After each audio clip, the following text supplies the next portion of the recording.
Good evening and welcome to the Tuesday show. Good to have you with us on this very cold evening. Well done for staying indoors and watching your phone or your laptop. But then again, we're doing that all the time, aren't we? Tonight we're going to be talking about COVID to begin with. And I'll just say straight off that we'd love to hear your stories about shopping near you. Have you been in a shop locally in Tower Hamlets or East London and felt it's not safe? Or have you been out on the streets and seen something you thought wasn't safe? Or have you seen a Metropolitan Police officer with neatly cut hair? We want to hear about it all. Give us a call. And joining me, well, before I say who's joining me tonight, I'm going to say we do have, as well, we're going to be looking at Tower Hamlets libraries, and we're going to be looking at Whipps Cross Hospital, where there's a bit of a scandal.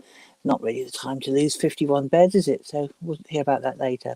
But welcome, Maium. Lovely to see you. You look warmer than I feel, which is always good news. How are you?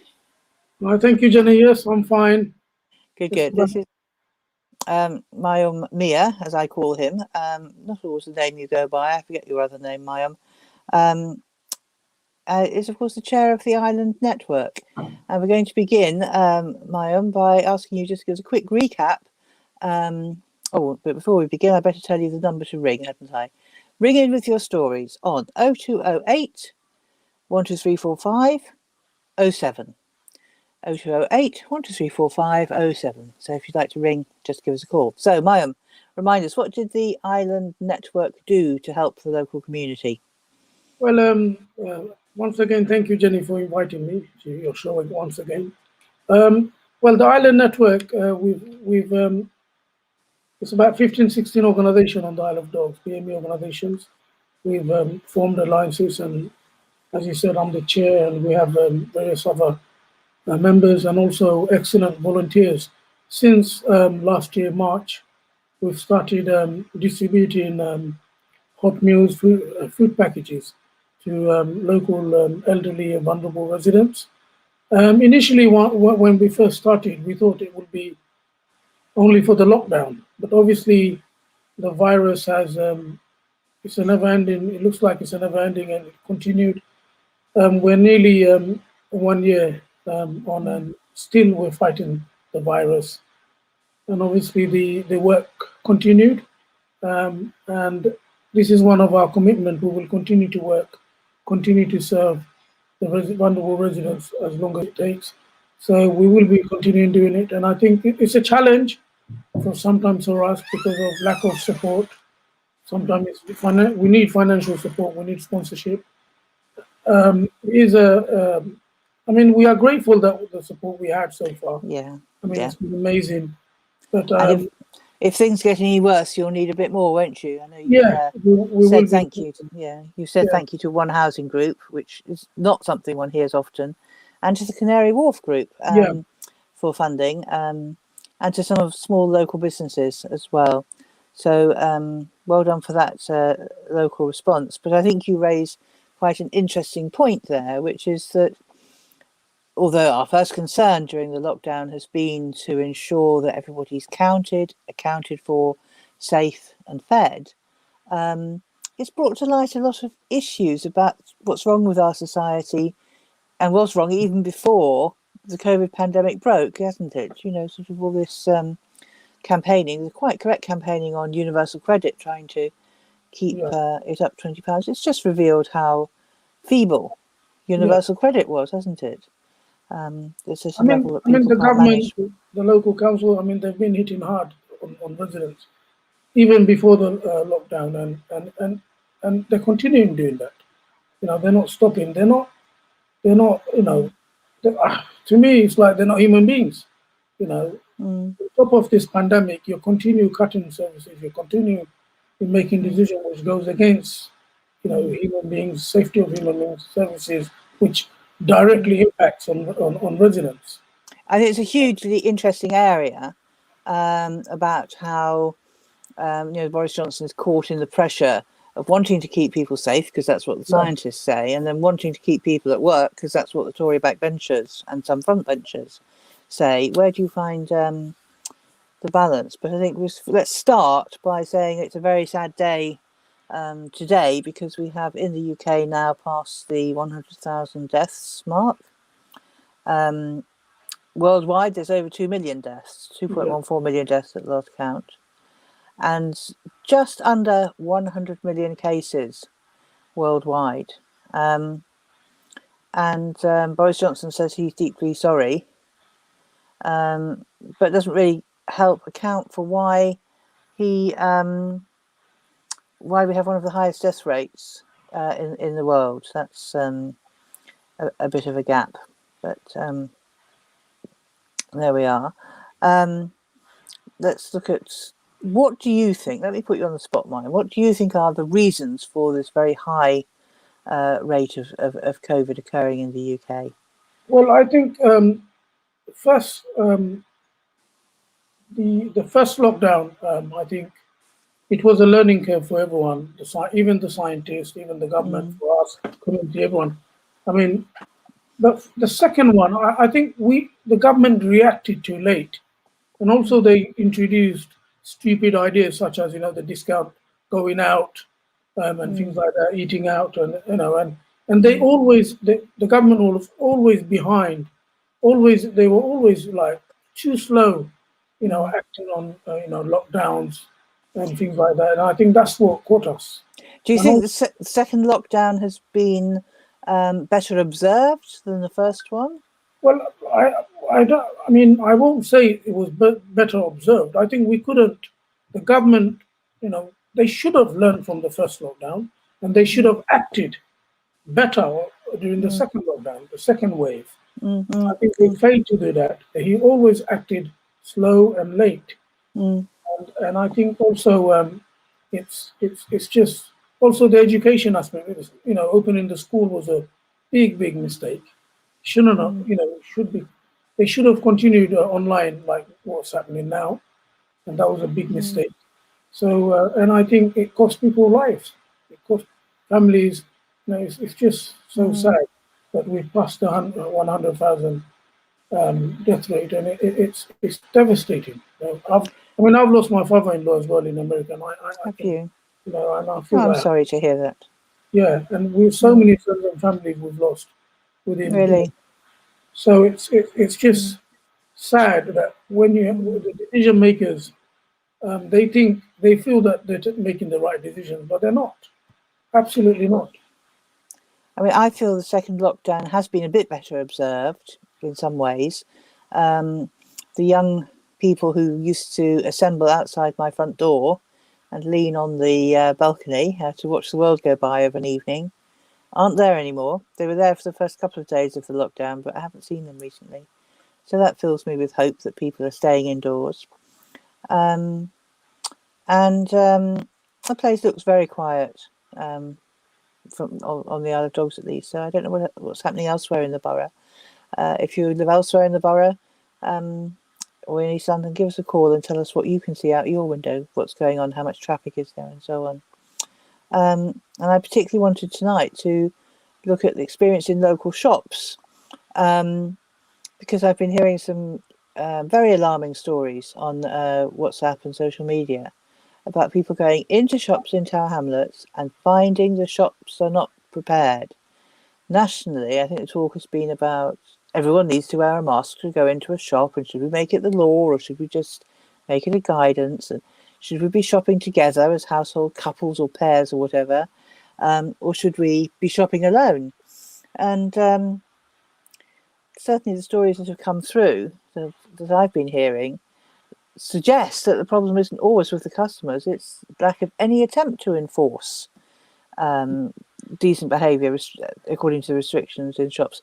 I don't know if you've been able to get out, Maium, if you've been able to get into any well, shops. I go to my local store. I've been to various other stores, and you're right. I mean, they've got people at the front who, if you don't have a mask, they will give you the mask, but they're not actually, they're not being, strong enough to just like.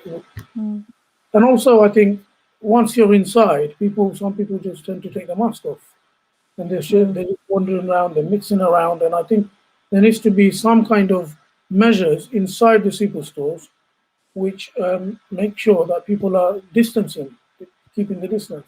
I think this is one of the failures of big superstores, and also small stores. Some stores, people just go in without a mask. Forget about the distancing. They just go inside without a mask, and I think people needs to be more, they need to be more careful. They need to understand what we're going through, And what their especially. part is, yes. Yeah. And I think the local council has a very important role within that. They could have recruited like special officers. It's not finding the businesses, like just go in and encouraging, supporting, giving advice. That would help. So I Well, think, I have read a council press release which says that last weekend, in a special drive, they managed to find 140 individuals in Tower Hamlets. Out of our population of over 300,000, that may seem quite a small number, but they were quite pleased with it. So there we are. That's something. about 39,000, I think, pounds for fine. Really? Yeah, Yes. well, I didn't say what in my press releases I read. They didn't say how much it was. But I think at this point, Ma'am, let's. I spoke earlier to Dawn Guilfoyle, who lives in Poplar, and she told me a terrible story about her visit to her local Iceland, the branch in Chris Street. So if we can perhaps go to that report and see what Dawn had to say about her trip to Iceland. Let's listen to that.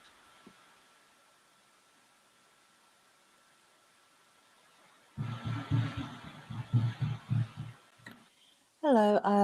I'm about to speak to Dawn, a local resident, who's going to tell us about an experience she had in a local shop. So welcome, Dawn. You live in Poplar, don't you, Dawn? Yes, I do. Lovely. And you went shopping in Chris Street Yeah. last week. Do you usually go to Iceland? Is it your regular supermarket? Yes, it is. Yes. And have you had any problems with it before? Not before the pandemic, no. Okay. And sadly, you got a bit cross with them last week. Do you want to tell us what happened when you went in? Yes. What happened was I entered the supermarket. It was very crowded to start off with. There were lots of people. It didn't look like they were limiting the number of people that could enter the store. It was very crowded. As I was walking around doing the shopping, there were people kind of leaning across me to get to shelves, and leaning across me to get to the freezer. I managed to sort of get round and get what I needed. When I got to the checkout queue, there were two queues, one either end of the store. And what was happening was the queues were, there were, I would say, probably about 20 people, maybe more in each queue. And they were all, there was no distancing in the queue. There was no 2 meters between each person. Everybody was literally right up behind each other.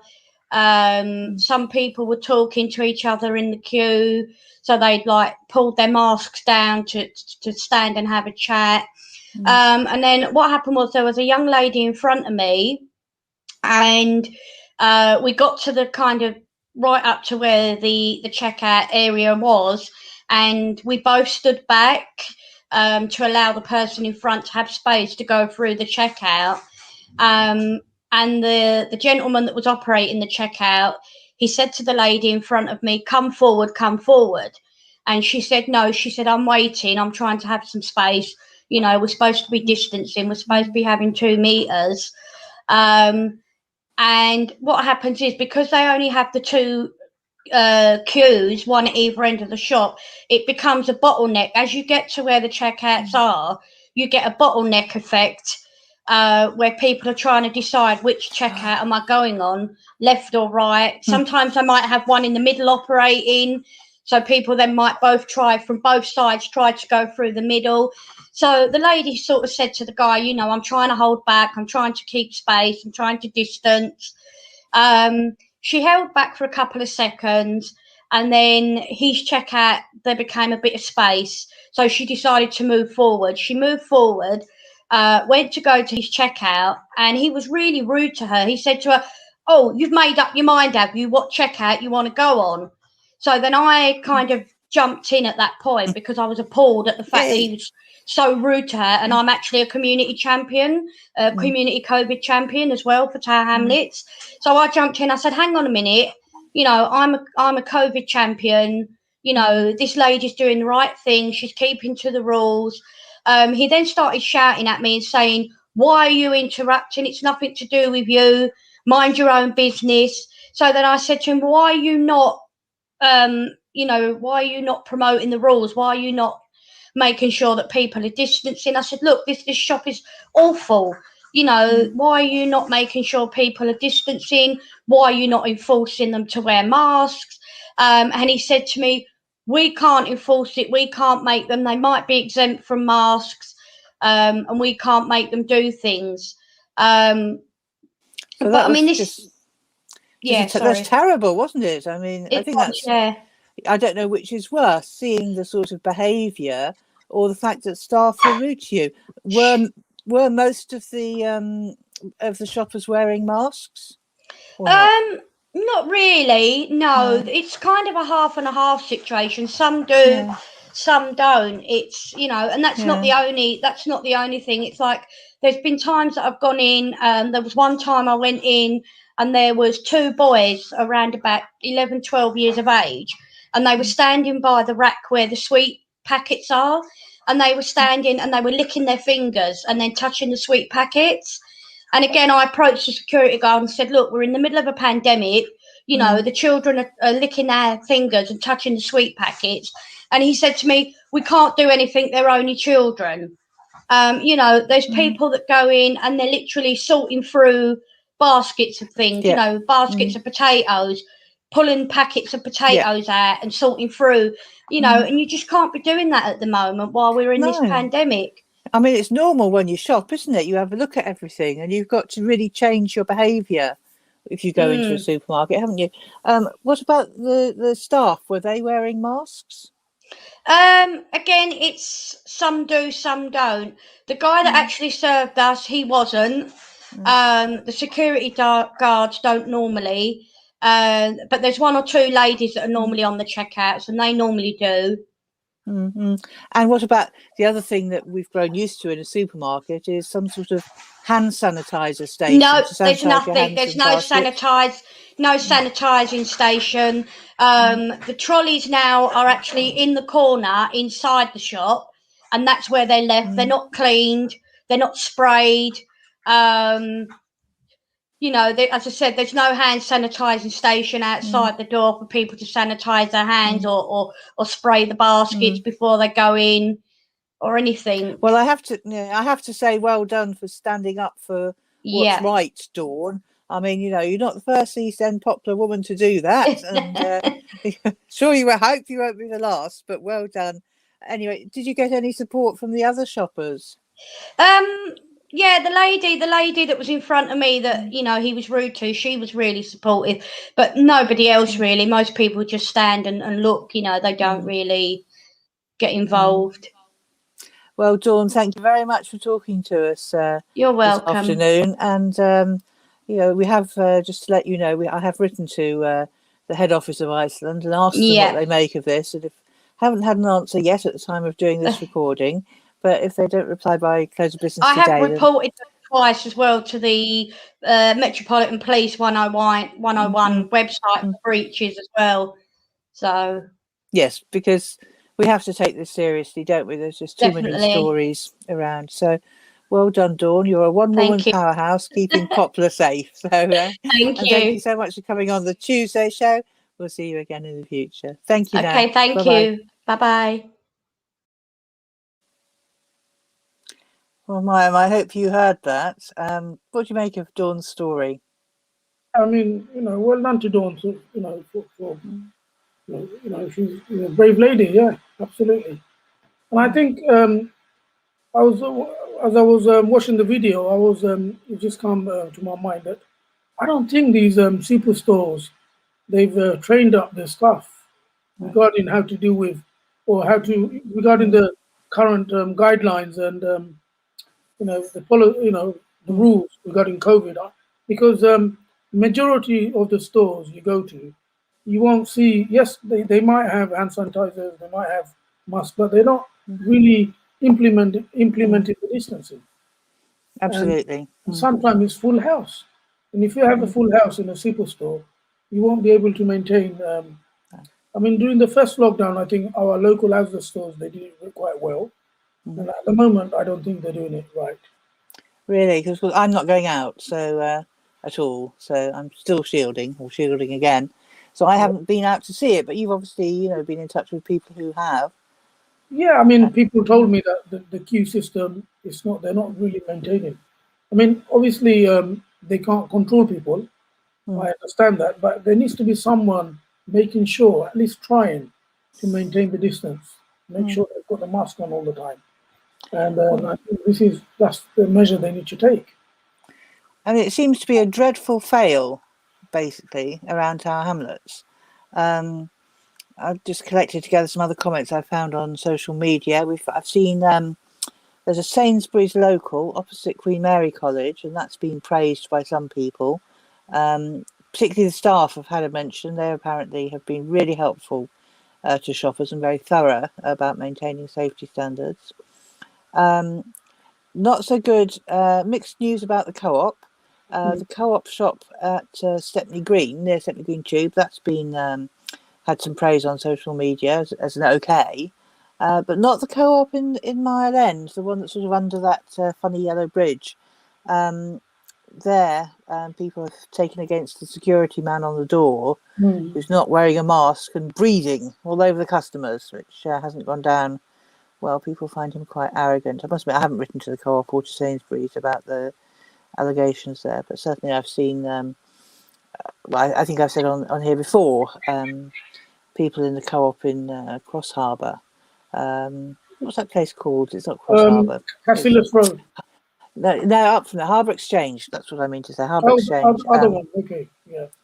There was this incident I saw in the first lockdown where a security guard had appeared from nowhere and was standing, looking secure, at the front of the shop, and he obviously had two mates with him who probably hadn't seen him. I think it was just after the first lockdown had finished. I think it was coming to an end, and they were just sort of all stood there, looking great because they were, were keeping security, and they just hadn't thought, well, you've got to stand apart yourselves. There's no trying keeping other people secure if you can't actually maintain your own social distance. So that was a bit sad, really. But there we go. Anyway, so that's our local shops. We're coming to an end of our COVID topic now. So if you're going to ring in, I know a couple of people wanting to, but I know you get shy at the last minute. Now's your chance to give us a call. What we've seen from Dawn, what the council is doing, I think we do have to ask them what more they can do. I think there's two options. You're right, Maium. Either the council has to somehow send out more enforcement officers. The police are probably busy, but there must be some kind of enforcement officers that could be sent out. Or the other thing they could do is probably just let Dawn run the council, because that would probably be enough, I think. Absolutely, yeah. True, I agree. But they're not doing, the council's not doing enough anyway. I mean, I haven't seen any enforcement officers or anyone going around and asking local businesses. But we've got this, haven't we? Oh, we've got a publicity, it's a proper publicity newsletter. I mean, yeah. Now, of course, we're lucky, really, that Eric Pickles isn't in government any longer, because otherwise there might be some complaints saying every COVID publication we've had come out so far has shown the mayor on it. It's almost as if it was personal publicity of a sitting mayor. Message from Mayor John Biggs. I mean, I don't know. We don't have many other opposition councillors on the council, but they haven't got a word in edgeways. I presume they are both supportive of the general message going out. And there's one thing in this very glossy leaflet which I think is useful, which is just to remind people, and I will put it in when I get a chance, I'll put it into the comments, the council telephone number if you need some help, or if you need help in finding an answer to a question. 020 7364 3030. That's the Tower Hamlets telephone number if you need some help.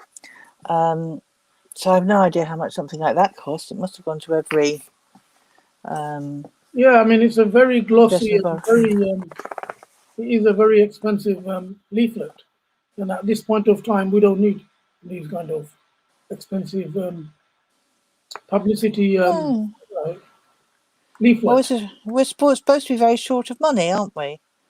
So, Not on publicity, no. On services and that impacts the resident, we are short on. yeah. Oh, well, I mean, it doesn't seem to. It repeats the government advice, so it's nice to know that John Biggs is in tune with the government. And I suppose these messages just have to come to us from many different angles. So maybe the expense was worth it. I don't know what people think. Okay, two last bits of news. What do you think the take-up of the vaccine is like, Maium? Has the community changed its tune a bit? Well, I think there are a minority of people that scaremongering people that you shouldn't be taking vaccine.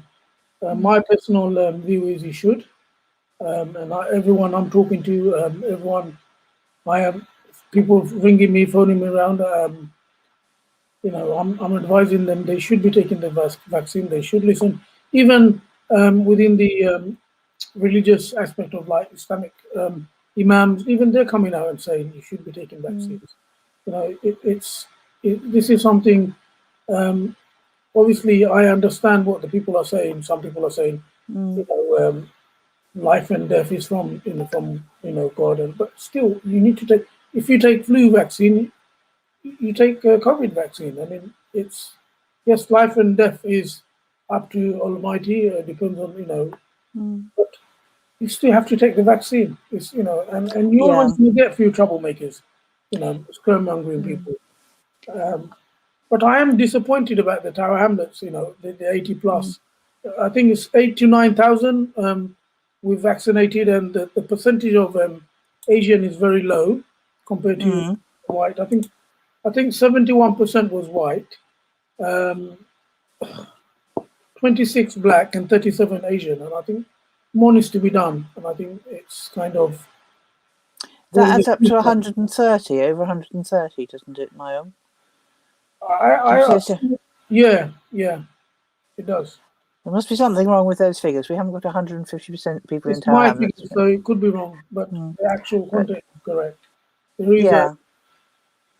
Well, I've just put on the comments of this video a link to an East London News article which has some comments from the Imam at the East London Mosque, explaining why he believes it's Muslims' duty to have a vaccination. But I think the vaccination message is beginning to get home to the Muslim community. It is.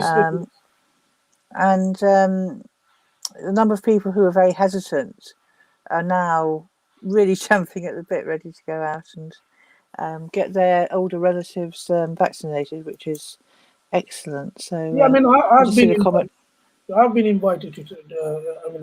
I've been contacted regarding my vaccine, so I'm getting it done as well because of my work. Because I work with elderly, vulnerable children, so I'm getting mine done. And I am phoning people. I am promoting that if you get contacted, you should be doing it. Vaccine is such an important. I mean, just we've lost over 100,000 people, and we can't take any chances. So yeah, I think the community is coming together and they are working. They are giving one message to the community that the vaccine is important and you should be taking. I mean, the most important thing is everything has a side effect. Even medication we take, and vaccine is exactly. But I mean, if you got allergies, if you got issues, you can discuss with NHS advisors or your GP, and you can consult with them. You can talk to them, and you can take the correct advice. It's not worth telling people not to take the vaccine.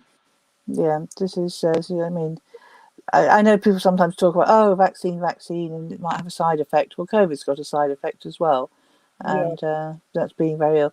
I think it's just an appropriate time to say. I think we're just looking to see if we can play a video that's been put around by the East London Mosque. But I think now's an appropriate time to say that viewers may remember Julian Sharp, who was a frequent guest on the 2020 Vision, last year's programme. And it's all right. This is good news in a way. People may have heard that Julian was suffering from the COVID virus and spent some time in the Royal London Hospital, and Julian is now out of the hospital. That's the good news. Oh, excellent. I know there is controversy about the treatment some patients have received in the Royal London Hospital, and you can go to the VodTalk video page and see a video put together by the Three Rivers Trust, fronted by Abdul Miah, and a very interesting programme where he's brought together 4 people who've got experience of treatment at the Royal London Hospital, and those are not good stories. And he's setting up a Facebook group to try and collect more community stories on the London Hospital, which is very valid. I think we're able now to... Are we able to go to the East London Mosque video? Let's play it if we are.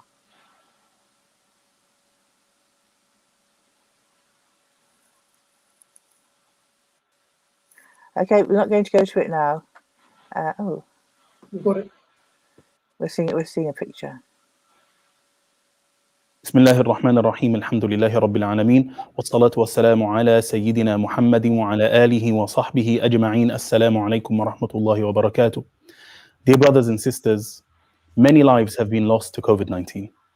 The world reached a grim milestone this week with 2 million people dying of COVID globally. The UK is fast approaching its own milestone of 100,000 deaths. There is only one way we can turn this around and combat the virus. Alhamdulillah, with almost unlimited funding, unprecedented cooperation between nations, and armies of selfless trial volunteers, and with the grace of Allah, of course, a number of COVID vaccines have been developed and approved in record time. Vaccination, dear brothers and sisters, is consistent with the Sharia and with al-aql, with reason. The permissibility of taking medicine to repel disease or prevent an expected one is a matter of consensus among the people of knowledge. The Prophet ﷺ said, "Seek treatment, O slaves of Allah, for Allah does not create any disease, but He also creates with it the cure, except for old age." The Sharia obligates us to preserve life, and we are prohibited from throwing ourselves into harm's way. So what then in the case of COVID-19, where by rejecting the vaccine, you are not only endangering yourselves, but also those around you? With this in mind, the scholars, in consultation with medical professionals, have either strongly recommended or obligated the use of the vaccine before our state of affairs becomes more catastrophic. Therefore, brothers and sisters, it is imperative that we view our situation now with an eye of urgency and not adopt a half-hearted approach to the vaccine. So do not listen to foolish conspiracy theories, silly, half-baked rumors and hearsay.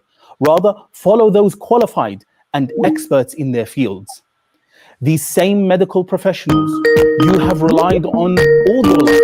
Now when they recommend you to take the vaccine, you doubt them. Hello, I think, do we have a caller on the line? Hello, are you phoning the Tuesday show? I'm sorry, that was a terrible interruption of the video we were playing there.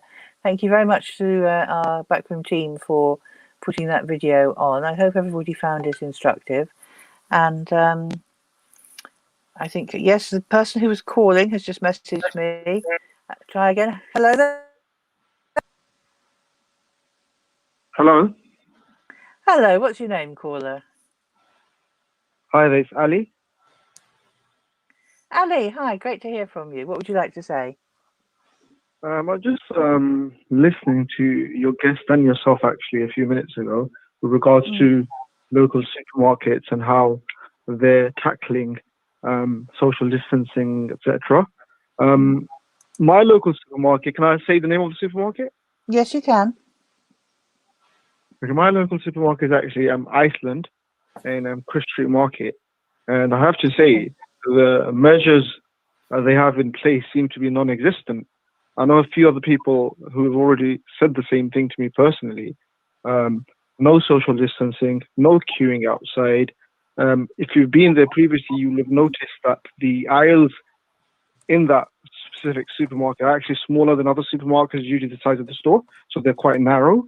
and it's very packed. Now, last year during the initial lockdown, they did have a queuing system outside that the security guard managed, and they let people in as people are coming out. So they had a relatively safe number of people inside at one time. This lockdown, however, nothing seems to be in place at all. And I was just wondering if your guest has any contacts that he can speak to with regards to this. Well, this is basically what Dawn was saying in her video, and she's reported them to the police, and I've reported them to the head office. Maium, I mean, E14, it's your area. Is there anything that you can do? Yeah. Because now this is a second report come in. Just say one last thing. Yes. Surely, they have a security guard in place, and I know the co-op that's very nearby. The security guard does tend to manage the numbers as much as they can. However, in Iceland, this same security guard was in place last year. However, the security guard last year seemed to have a queuing system. This very same security guard this time around seems to be doing absolutely nothing. Half the time I go in, he's on the phone. Very nice guy. However, unfortunately, during this scenario, he's not doing anything. Now, I don't know if this is something maybe the head office of Iceland, maybe they haven't given any guidance, because they must have given something last year for them to do that, and this time for well, nothing. there's now 3. I've had a message on my own social media saying, from someone who's watching, saying Iceland is shocking and they need reporting. So, Maium, is this an issue you could take up? I've written to them, but not listening to me. Could it something you could take forward? Yeah, I mean, what I can do is obviously I can write to the head office, and also I'll visit the actual store. And I have a word with the general manager saying that this is something up, and also I'll contact the local council as well. And I will be doing those 3 steps. And just Ali, have you reported it yourself? Have you reported it to anyone? To be honest, I didn't know exactly who to report it to. I have spoken to the store itself. They apologize, but the next time I go in there, it's absolutely the same. So I don't know if you said your guest is actually local. I don't know if he's actually been in the last few weeks, because it doesn't, apart from the evenings, when I go there after 8 p.m., because there's hardly any customers there, it's probably the safest time to go. However, that's not always suitable. So if you go during the day, unfortunately, it's absolutely chaotic. And of course, if you go at 8 o'clock in the evening, that's after everyone has gone through. I will try to put in the comments a link to maybe an email address, or a link to I've got an email address I can probably access. Well, Iceland's head office where I reported this. So let me put that up on the comment, and then if people begin to email in, that will help. I'm not sure if our local councillors maybe can play a part in this.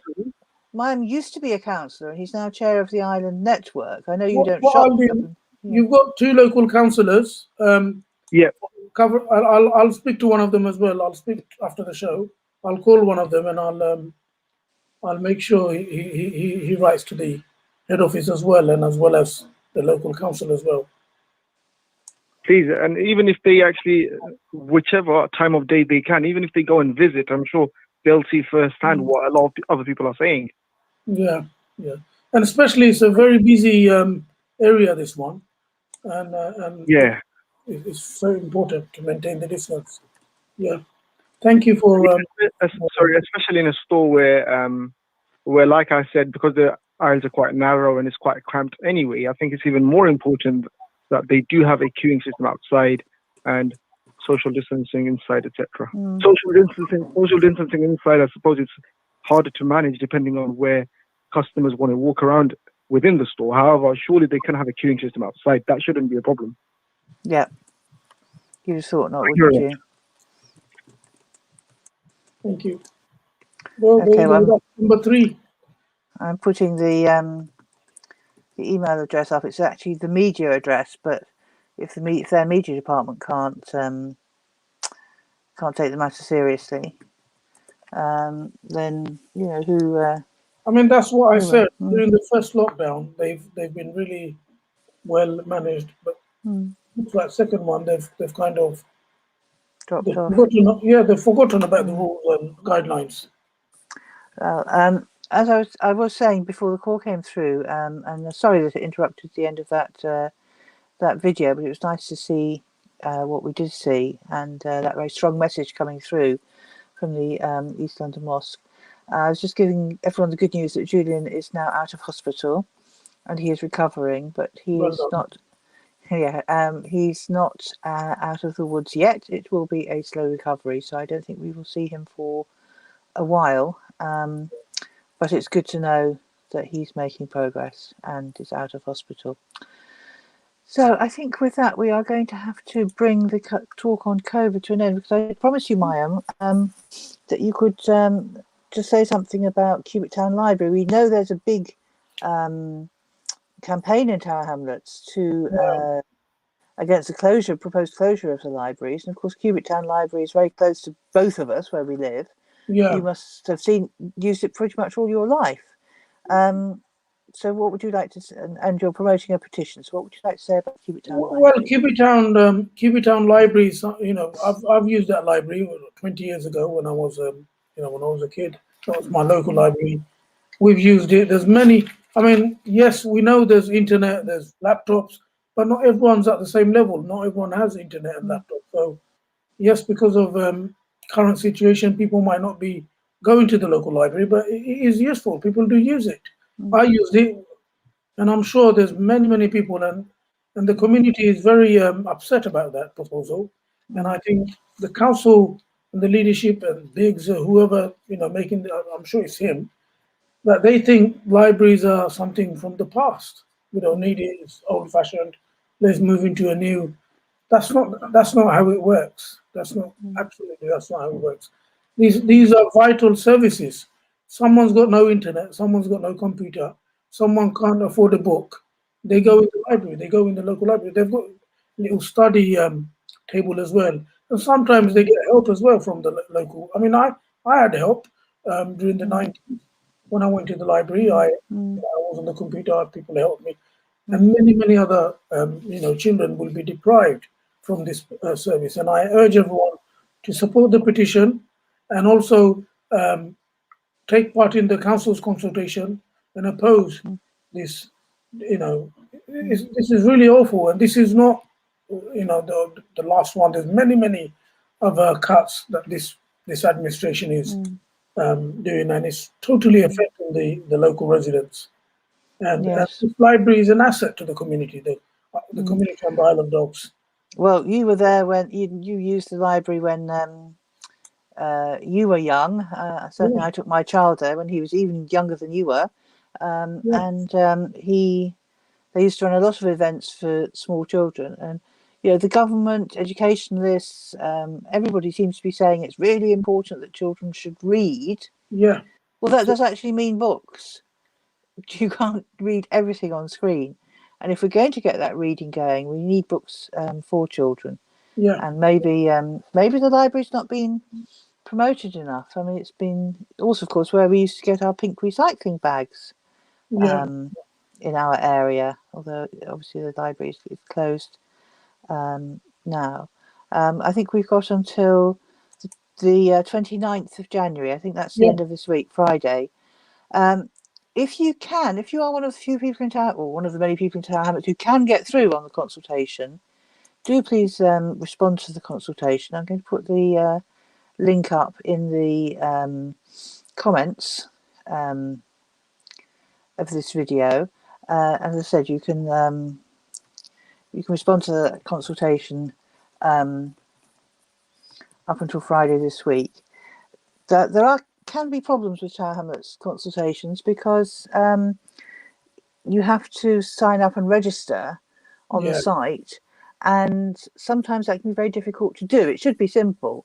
I haven't managed it, and I'm not easily daunted. I managed to log on once, but I haven't been able to since, even though with the same username and password and everything like that. And it's got to the point where I actually wrote into I can't remember who I wrote into now, somehow where it said who you could complain to. And I got an email, and it was a really detailed email. It said, this is what happened. I tried to log in. I did reset password. It didn't actually email me back, da-da-da-da-da. And I got an email saying, could I please send them a screenshot of the page I was on when the problem occurred? Well, of course, it was the reset password. If you read what I wrote, then you can work it out. And even more bizarrely, it was a bilingual email. in this multicultural borough, it's lovely to see bilingual emails, but this one was bilingual because it was in English and in French. So I will have another go at trying to be consulted. We did ask the council once why it was that you had to log on to be signed into the council to be consulted, and they said it was more robust, but it hasn't been robust in my case. Busting my head a bit, but there we go. So yes, I'll put the library consultation up. So thank you for airing that. Dear viewer, go to 38 degrees and just search for Save Our Libraries Tower Hamlets. That will take you to the library petition. And in a minute I'll put the link to the consultation, or at least to the council's announcement of its consultation, up on the comments too. But we're going to finish the show by going off on another topic now. We've covered here the Whipps Cross Hospital. Now, people might say, "Oh, that's a long way away, Whipps Cross Hospital. Why is that important?" And it's important for two reasons. Because a lot of local hospitals in Newham, Tower Hamlets and Waltham Forest are under one NHS trust. The Barts NHS Trust runs 5 hospitals. And the provision in each one of the hospitals sort of depends on the others as well. We all use all of those hospitals. And the good news was that Whipps Cross Hospital is going to be rebuilt. It's deemed to be so old that it has to be actually rebuilt, just like the Royal London was. Good, that's lovely. But the rebuild is underfunded. And to do the rebuild, they're going to have to lose 51 beds and a palliative end-of-life care centre. So the campaign around Whipps Cross Hospital, Action for Whipps Cross, have got a petition, a letter together, which they're sending around to all the North East London MPs, and they need you to sign it, and they need you to sign it by the end of January. So I think we're now going to hear from Ava, who's a campaigner for Whipps Cross Hospital, and she's done us a little report, just 3 minutes long, which we're going to listen to now, explaining why you should sign the petition. So if we can have Ava's video, please. Good evening. My name is Eva Turner, and I'm talking to you on behalf of Action for Whipps. We are a strictly community campaign, not affiliated to any political party. We have formed ourselves in October 2020, when the first plans for the new Whipps Cross Hospital became public. Action for Whipps welcome and support Barts Trust's work to provide a new hospital at Whipps Cross. We are very clear that the new hospital is urgently needed and have huge respect for the staff who work there. However, we are concerned that the current level of government funding is seriously insufficient, resulting in plans as they currently stand to cut both beds and the palliative care services at the Margaret Centre. And logically, with the population increase of the size of the whole borough by 2026, when the hospital will be completed, smaller hospital at Whipps Cross will put pressure on hospitals from Hackney to Tower Hamlets to Havering and Barking and Dagenham. So, Action for Whipps are calling on all North East London MPs to work together to do everything in their powers to secure more funding from the government for the redevelopment of the Whipps Cross Hospital. We are asking the residents from all the North East London boroughs to sign our letter to MPs, to distribute it to all their North East London contacts. The letter contains the following main points. 51 fewer beds are proposed for the new hospital at Whipps Cross, already running pre-COVID at 98% occupancy. The highly specialised and valued palliative care unit at the Margaret Centre will not be provided, while no comparable services exist for the population of Waltham Forest and much of Redbridge. While Barts Trust justify these cuts in beds and services by assuming extra investment in the community. Everybody knows that community services, both in health and social services, are underfunded, under-resourced and overstretched. The imperative of the new Whipps Cross to be net zero carbon and truly sustainable also calls for appropriate resourcing. This needs our urgent attention, as in February 2021, Barts are seeking planning permission for their outlined plans. It would be a travesty if this once-in-a-lifetime opportunity for a new hospital yielded the same unsafe pressures as currently. So please sign the letter and distribute it to all your North East London contacts. You can write to me on whips.cross.campaign@gmail.com and I will send you the link. That is whips.cross.campaign@gmail.com. You can also find us at Facebook, Twitter, and our webpage if you look for Action for Whips. That is action number 4 Whips as one word. Thank you very much.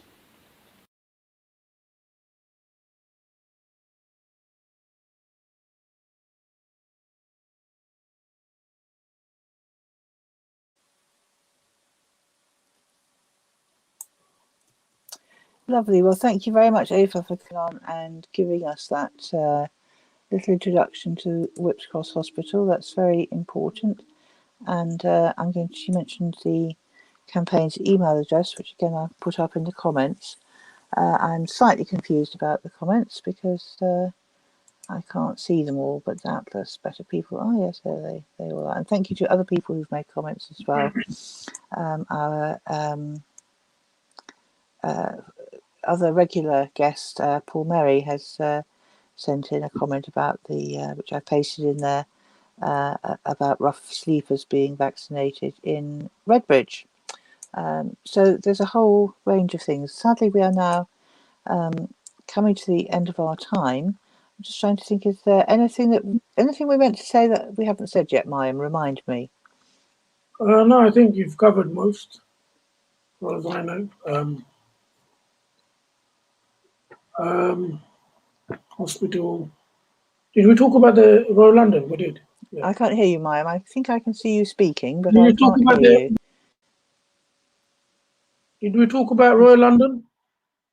What about the Royal London? Did we talk about that? We did talk about it a bit after Abdul's programme. Okay. I'll come back afterwards and put the link onto the programme, but I can't reach it now because I'm commenting about other things. So tonight we have collected some feedback on the Iceland shop in Chris Street Market, and maybe some other shops in the borough need to look at their practice as well. Maybe the council needs to do something about observance going on in the shops, because otherwise there's no point telling us all to stay home. But we can go out and do a bit of shopping if the shops are not really playing their part. And I've also heard one complaint about Shandy Park up in Poplar, where people have been out playing sports in groups. I don't know if that's allowed or not at the moment, but certainly it seems to have been going on without any social distancing. So Tower Hamlets Council needs to wake up and do something about that. And also we've asked you, dear viewer, to get involved and to look, Tower Hamlets Council, look, we know that the idea stores were invented by Labour, but then promoted and developed and funded by Look for Rahman, and we know you don't like him very much, but don't close them now. We've been through too much to just close them because of the pandemic. Keep them there, even if they're a bit mothballed, until we can actually go into them again. So that's our other plea. And the other thing, that we're always sort of asking, aren't we? Oh, can you sign this? Can you sign that? But we really mean it this time. Sign that letter. Let's get some Tower Hamlets signatures on that Whipps Cross letter. The link is there, just on the comments on this video. So please just click on it, go through, and and sign it.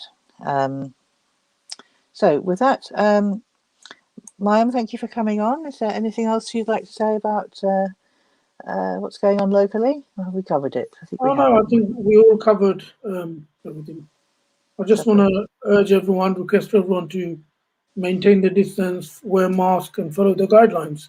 And please, let's all stay safe. Indeed. Very good words. Okay, thank you for listening. Next week we'll be back, as I promised you last week. Last week I said it would be a special this week, but in fact we're going to run it next Tuesday, February the 2nd.